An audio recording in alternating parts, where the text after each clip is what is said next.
我操！想想办法干他一炮！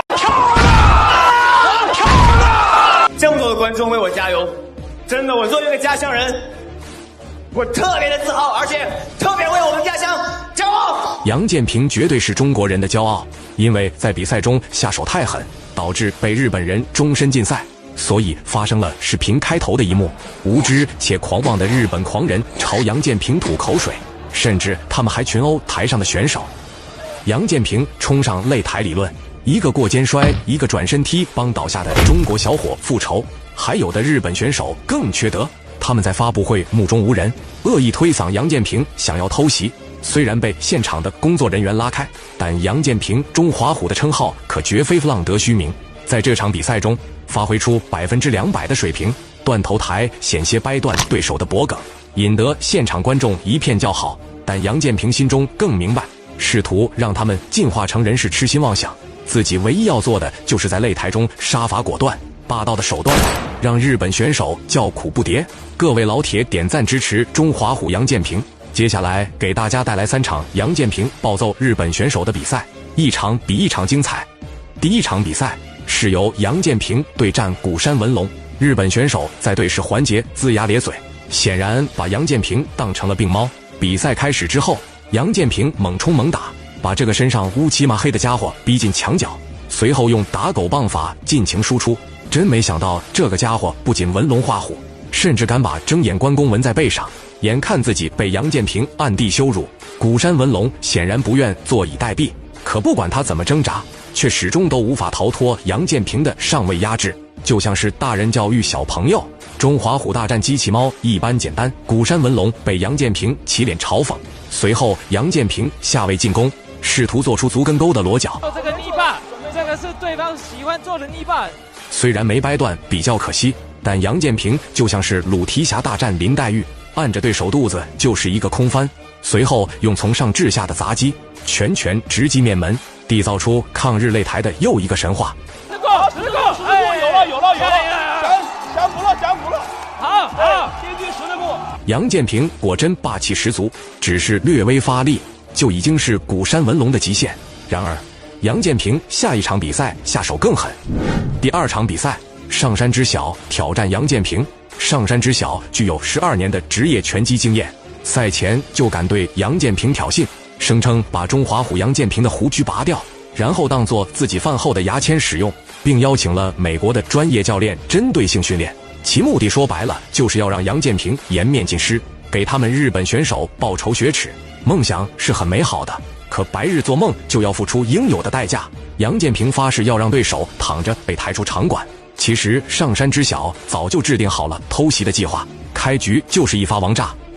我是现场解说中收陈佩，我是昆仑决的宋宇杰，我是昆仑决小布。跳比赛开始，上来就是一个飞踢。上山知晓的胜负欲望很强，杨建平心想，取消了碰拳环节很好，省得脏了自己的手。反观上山知晓则攻势十分凶猛，完全就是放手一搏，而杨建平丝毫不为所动，而是准备狩猎这只傻狍子，眼睛死死盯着上山知晓挥舞的王八拳，瞅准时机就将对手按倒在地。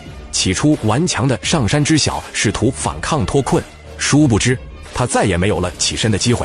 杨建平就像饿虎扑食，死死拿捏着上山知晓的上半身。上山知晓看似聪明，试图用翻滚脱逃，结果却恰恰把脑袋送了出去，直接让杨建平拿到了断头台的把位。众所周知，断头台一旦成型，上山知晓除了拍手投降别无他法。不过这家伙还算顽强，最终直接被搅晕跪地。杨建平的比赛观赏性极强，再次让抗日奇侠的称号熠熠生辉。反观上山知晓则气息微弱，在10多个工作人员的帮助之下，仍旧没有了站起来的力量和勇气。老铁们过不过瘾，带不带劲？下场比赛更精彩。日本选手连续惨败，他们的拳王再也按耐不住了，让日本选手做个自我介绍。此人就是日本拳王孤山信，穿着日本武士道衣服赶来中国打比赛，甚至还对着杨建平做出抹脖子的手势。我看他们是扯着老虎尾巴喊救命，找死，甚至比赛前就想真刀真枪干一场，你若战我便战，华夏子女千千万。杨建平人狠话不多，比赛中再次缔造抗日神话。比赛一开始，杨建平没有虚情假意的试探，而是直接拦腰将对手摔倒。但是不得不说，孤山信的比赛经验丰富，甚至在扭打当中短暂拿到了断头台的把位。然而杨建平就是要让他知道，不仅老虎的屁股摸不得，老虎的脖子更是杨建平的逆鳞。翻身拿到背部，二话不说就是一顿锤。可以拿背啊，这是他的一个使，又被压平了，又再一轮的地面砸击，对，有没有裁判会不会这个时候终结比赛呢？现在还不会，这个傅山义还在挣扎，安点赛翻转，对，十字步，好，准备十字步，现在这个准备十字步，这个杨建平准备十字步，翻面过来，要有没有？傅山义防住了。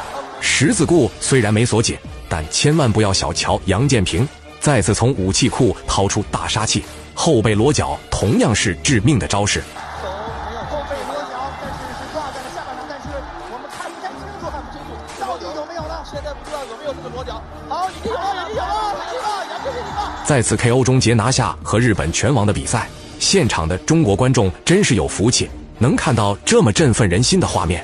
其实不管日本人对杨建平终身禁赛到底是出于什么目的，我作为一个中国人，永远都会支持杨建平，欣赏他对日本选手杀伐果断的英姿。老铁们认为杨建平的比赛精彩吗？感谢大家的观看，我们下期再见。